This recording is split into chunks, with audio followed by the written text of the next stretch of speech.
సింగరేణి సంస్థను విశ్వవ్యాప్తంగా విస్తరించాలని ఆదేశించారు డిప్యూటీ సీఎం బట్టి Vikramarka. Metals, non metals mining లో అడుగు పెట్టాలని సూచించారు. ఇటు లిథియంపై ప్రత్యేకంగా దృష్టి సారించాలన్నారు. సింగరేణిపై సమీక్షలో కీలక వ్యాఖ్యలు చేశారు బట్టి విక్రమార్క. సింగరేణి సంస్థ దేశ స్వాతంత్ర్యం కంటే ముందు నుంచి ఉన్న సంస్థ అని గుర్తు చేశారు.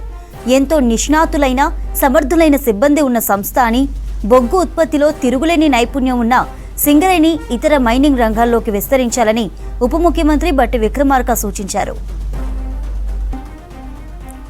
పెట్రోల్, డీజిల్, బొగ్గు వంటి సాంప్రదాయ ఇంధన వనరులకు కాలం చెల్లుతోందన్నారు బట్టి. భవిష్యత్ అంతా విద్యుత్ బ్యాటరీలే కేంద్రంగా మారబోతున్నాయని చెప్పారు. ఈ పరిస్థితుల్లో లిథియం వంటి అనేక మూలకాల అన్వేషణ, వాటిని వెలికితీయడంపై సింగరేణి దృష్టి సారించాలని చెప్పారు. సింగరేణి సంస్థ తన మనుగడ కొనసాగిస్తూ ఆస్తులను, సంపదను సృష్టించుకోవాలని సూచించారు. తద్వారా రాష్ట్ర ప్రజల సంపదైన సింగరేణి ద్వారా ఉద్యోగ, ఉపాధి అవకాశాల కల్పన జరుగుతుందని ఉప ముఖ్యమంత్రి చెప్పారు. సింగరేణి సంస్థ మెటల్స్, నాన్ మెటల్స్ మైనింగ్ లో ప్రపంచ వ్యాప్తంగా విస్తరించాలన్నారు. ఇందుకోసం అవసరమైతే ఒక కన్సల్టెన్సీని నియమించుకోవాలని సింగరేణి అధికారులకు ఉప ముఖ్యమంత్రి స్పష్టం చేశారు.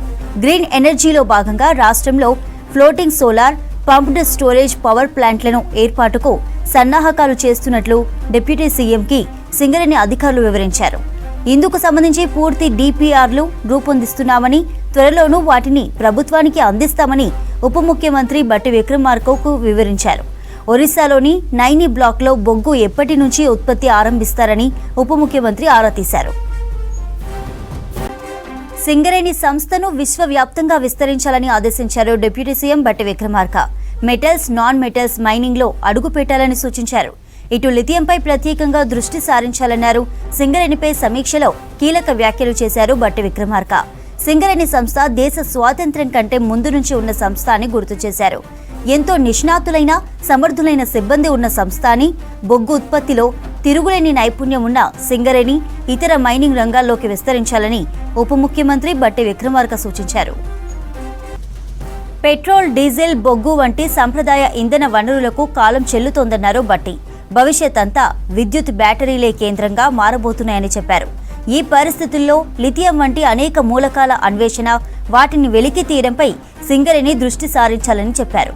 సింగరేణి సంస్థ తన మనుగడను కొనసాగిస్తూ ఆస్తులను, సంపదను సృష్టించుకోవాలని సూచించారు. తద్వారా రాష్ట్ర ప్రజల సంపదైన సింగరేణి ద్వారా ఉద్యోగ, ఉపాధి అవకాశాల కల్పన జరుగుతుందని ఉప ముఖ్యమంత్రి చెప్పారు. సింగరేణి సంస్థ మెటల్స్, నాన్ మెటల్స్ మైనింగ్ లో ప్రపంచ వ్యాప్తంగా విస్తరించాలన్నారు. ఇందుకోసం అవసరమైతే ఒక కన్సల్టెన్సీని నియమించుకోవాలని సింగరేణి అధికారులకు ఉప ముఖ్యమంత్రి స్పష్టం చేశారు. గ్రీన్ ఎనర్జీలో భాగంగా రాష్ట్రంలో floating solar, pumped storage power ప్లాంట్లను ఏర్పాటుకు సన్నాహకాలు చేస్తున్నట్లు ఉప ముఖ్యమంత్రికి సింగరేణి అధికారులు వివరించారు. ఇందుకు సంబంధించి పూర్తి డిపిఆర్లు రూపొందిస్తున్నామని, త్వరలోనూ వాటిని ప్రభుత్వానికి అందిస్తామని చెప్పారు. ఒరిస్సాలోని నైని బ్లాక్లో బొగ్గు ఎప్పటి నుంచి ఉత్పత్తి ఆరంభిస్తారని ఉప ముఖ్యమంత్రి ఆరా తీశారు.